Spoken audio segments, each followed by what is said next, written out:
오늘 41장 이 내용은 하나님께서 우리에게 말씀하시는 게 전체적으로 두 가지입니다. 하나는 고레스 왕을 통해 가지고 너희를 다시 회복하게 될 거다. 그리고 너희들이 섬겨왔던 너희들이 본 그 우상들은 결국은 다 허망한 것이 아니냐라고 하는 이 메시지가 이 속에 담겨져 있습니다. 우리는 서론적으로 여러분과 저는 길을 잃어버리면 안 됩니다. 우리는 인생을 살아가다 보면 이게 맞는지 저게 맞는지 고민을 정말 많이 해요. 저도 내가 목회하고 있는 이게 맞는 길인 건지 아닌지 때로는 고민을 굉장히 많이 합니다. 하지만 분명한 사실이 있어요. 여러분과 저는 언약의 백성입니다. 근데 하나님은 여러분과 저를 또 각자의 직분을 또 주셨지 않습니까? 하나님이 저를 목회자로 부르셨습니다.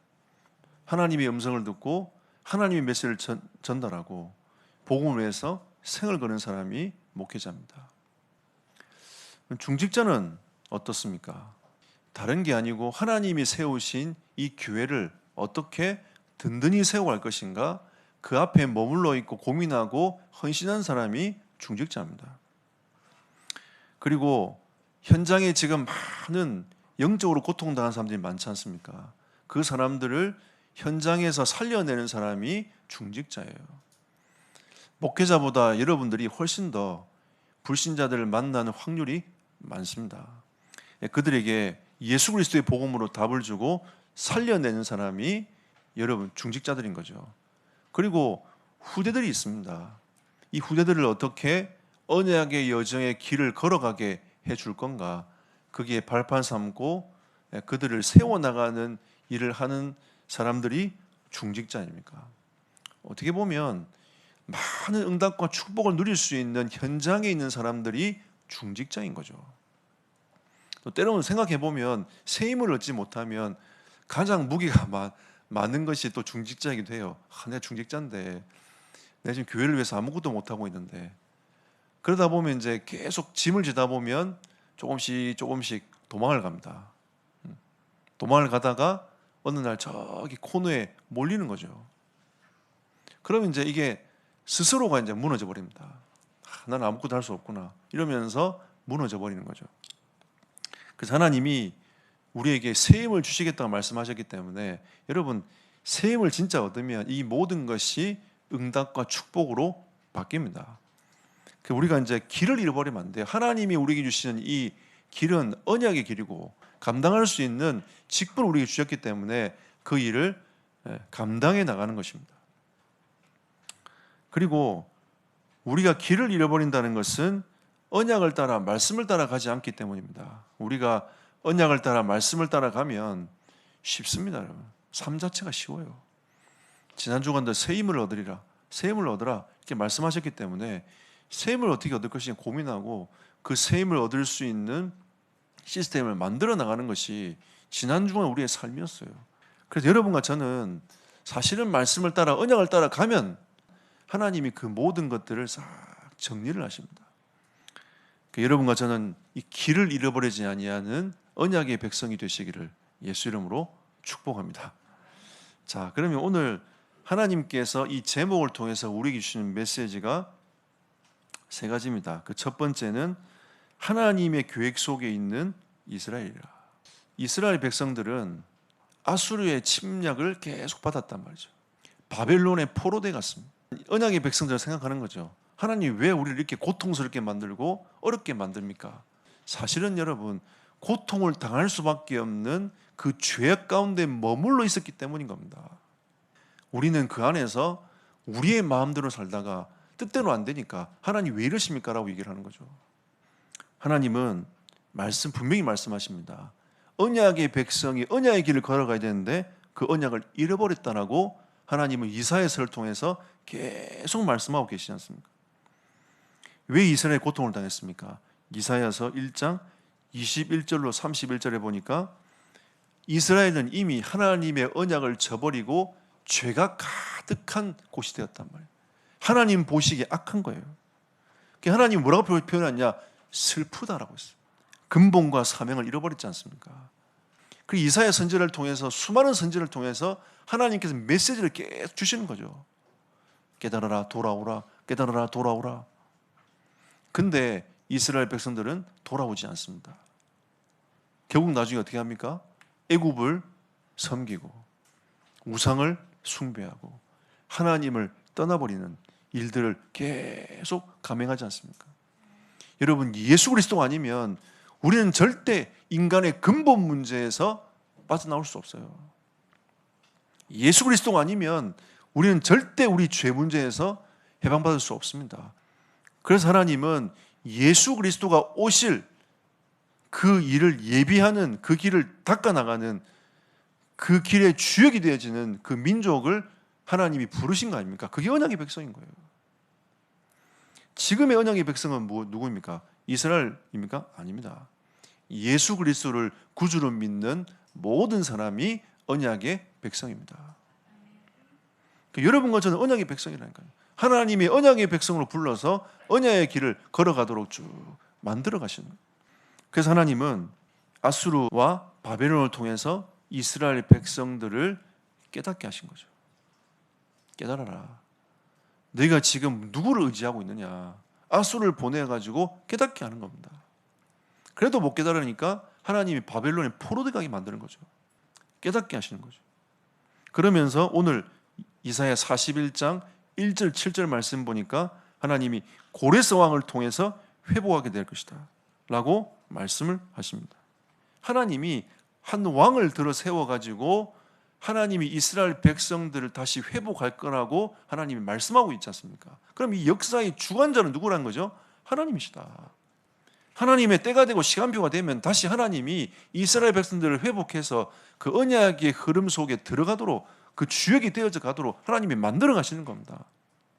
그럼 때로는 우리는 어디에 있습니까? 아수르 침공에 있는 그 시간표에 있을 수도 있고, 어떤 언약의 백성은 바벨론에 포로되어 있는 시간표에 있을 수도 있습니다. 사람들 이럽니다. 왜 하나님이 코로나를 만들어가지고 이렇게 우리를 고생시키냐고. 여러분, 코로나에 대한 메시지가 있습니다. 하나님이 지금 이 시대에, 코로나 시대에 하나님이 이 비대면을 바라보면서 세계 2, 3, 7과 5천 종족을 바라보라고 우리에게 메시지를 말씀하고 있는 거 아닙니까? 하나님 왜 미전노 종족의 17개 나라의 사람들을 이 대한민국의 노동자로 불렀겠습니까? 진짜 우리는요, 이 다민족들을 두고 2, 3, 7과 5천 종족을 두고 하나님이 기도하라는 하나님의 계획인 거죠. 우리나라가 잘 사는 이유, 이 지금 코로나 시대가 와서 비대면이 된 이유, 다 이유가 있습니다. 역사의 주관자는 하나님이십니다. 우리 인생 어떻게 될 건가? 우리 미래 어떻게 될 건가? 하나님께서 역사해 가실 겁니다. 우리 후대가 진짜 믿음의 후대가 일어나면 하나님은 이 대한민국을 끊임없이 사용하실 겁니다. 하나님이 왜 이 공주 땅에 230개가 넘는 교회가 있지만 우리 교회를 세웠습니까? 그리스도의 빛을 발하라고. 하나님의 계획 속에 있는 이스라엘. 여러분과 제 삶도 하나님의 계획 속에 있는 줄 믿습니다. 두 번째로 하나님의 계획을 하나님이 전달하시는 거죠. 그냥 가만히 보고 하나님이 가만히 계시는 게 아니라 하나님께서 하나님의 계획이 무엇인지 우리에게 전달하시는 겁니다. 41장 14절 보십시오. 버러지 같은 너 야곱아. 우리가 이런 인생입니다. 원래 하나님 우리에게 축복 주시고 은혜 주셔도 이 우리 속에 있는 이 죄성이 있잖아요. 끊임없이 하나님의 말씀 앞에 서지 않고 계속 엉뚱한 다른 길로 가는 거예요. 하나님 뭐라 합니까? 이 버러지 같은 내 야곱아. 왜냐하면 나는 정의롭고 나는 나름대로 착하고 나는 나름대로 뭔가 이룰 수 있는 사람이라 생각했지만 결국은 내가 생각하고 각오하는 모든 것이 하나님과 반대되는 삶을 살았다. 바울도 로마서 7장 22절 25절에 보니까 자기에게 두 마음이 싸운다고 했습니다. 한 마음은 하나님의 법을 쫓아가고 싶지만 한 마음은 자꾸 죄성이 나를 죄 속으로 나를 계속 데리고 간다고 얘기하고 있지 않습니까? 그런데 바울이 8장 1, 2절에 이렇게 얘기합니다. 그리스도 예수 안에 있으니까 나는 참 자유를 입은 사람이 되었다. 여러분, 우리가 진짜 예수 그리스도 안에 있지 아니하면 우리는 참 자유를 얻지 못합니다. 우리는 이 죄성에서 붙잡혀서 고통당할 수밖에 없어요. 이걸 이스라엘이 몰랐던 겁니다. 그러니까 자기들은 언약의 백성이 괜찮다는 거예요. 근데 자기의 삶은 어떻습니까? 하나님은 언약과 안 맞는 삶을 살아가고 있는 거예요. 하나님이 메시지를 전달해도 그 메시지가 귀에 들리지 않는 겁니다. 그래서 하나님이 네가 버러지 같은 인생이지만 나는 너를 통하여 나의 계획을 이루어가겠다. 여러분, 우리는 은혜 아니면 살아갈 수 없습니다. 이걸 여러분이 다 오늘 각인딱 시키세요. 하나님의 은혜가 아니면 나는 살아갈 수 없는 인생이구나. 여러분 다 마음에 중심에 딱 담으세요. 그리고 하나님은 하나님 자신을 드러내십니다. 41장 2절 아까 읽었지 않습니까? 그리고 11절 12절 보십시오. 이게 하나님의 플랜인 겁니다.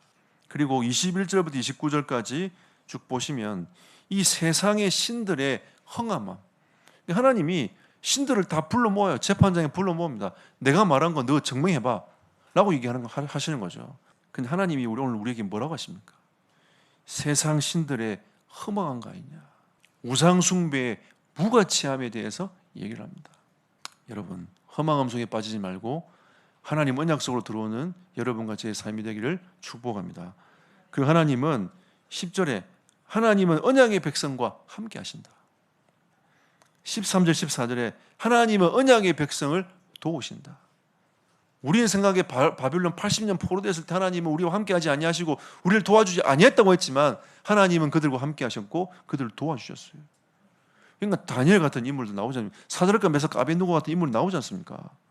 그리고 하나님이 17절부터 20절까지 회복의 축복을 허락하시겠다. 여러분, 하나님 진짜 우리가 주님 바라보면 다 회복되십니다. 그런 분이 여러분의 하나님이세요. 여러분 진짜 나의 하나님을 마음껏 누리는 은혜가 있기를 축복합니다. 결론 맺겠습니다. 오늘 결론은 시편 33편 12절 말씀을 가지고 왔습니다. 12절 말씀에 이런 말씀이 나옵니다. 여호와를 자기 하나님으로 삼은 나라 곧 하나님의 기업으로 선택된 백성은 복이 있도다. 정말 나의 하나님으로 딱 삼으면 그 사람이 복이 있도다. 이렇게 말씀하셨어요. 여러분, 여호와를 여러분의 하나님으로 삼으시기를 축복합니다. 여러분, 다른 거 섬기지 말고, 다른 거 바라보지 말고, 진짜 여호와를 여러분의 하나님으로 삼으시기를 예수 이름으로 축복합니다. 여러분, 그리스도 예수 안에만 참 소망이 있습니다. 그래서 바울이 예수 안에, 그리스도 안에, 예수 그리스도 안에 끊임없이 계속 얘기하지 않습니까? 그리고 여러분, 하나님은 지금 어디를 보고 계시냐면 237과 5천 종족에 하나님은 관심을 두고 계세요. 살려내야 돼요. 여러분, 현장 회복해야 됩니다. 그래야 진짜 하나님의 나라를 진짜 이루어갈 수 있어요. 하나님의 관심이 어디냐? 237과 5천 종족 보고만 있어요. 하나님은 그러면 우리에게 참 복을 주시겠다고 말씀하셨습니다. 참 복이 무엇입니까? 하나님의 언약을 이루어 나가야 되는데 하나님 여러분 전문성을 사용하시는 거예요. 하나님의 언약을 이루어 나가야 되는데 여러분 산업을 하나님이 사용하시는 겁니다.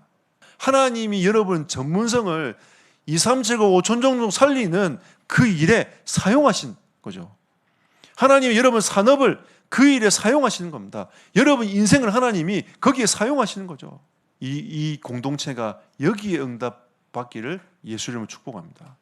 여러분 산업이 여기에 쓰임받기를 축복합니다. 여러분의 전문성이 여기에 쓰임받기를 축복합니다. 후대의 앞길이 이 길이 열리는 은혜의 길을 축복합니다. 여러분의 하나님, 나의 하나님. 하나님은 이번 한 주간 동안에 여러분과 제 삶을 통하여 역사하실 줄 확신합니다.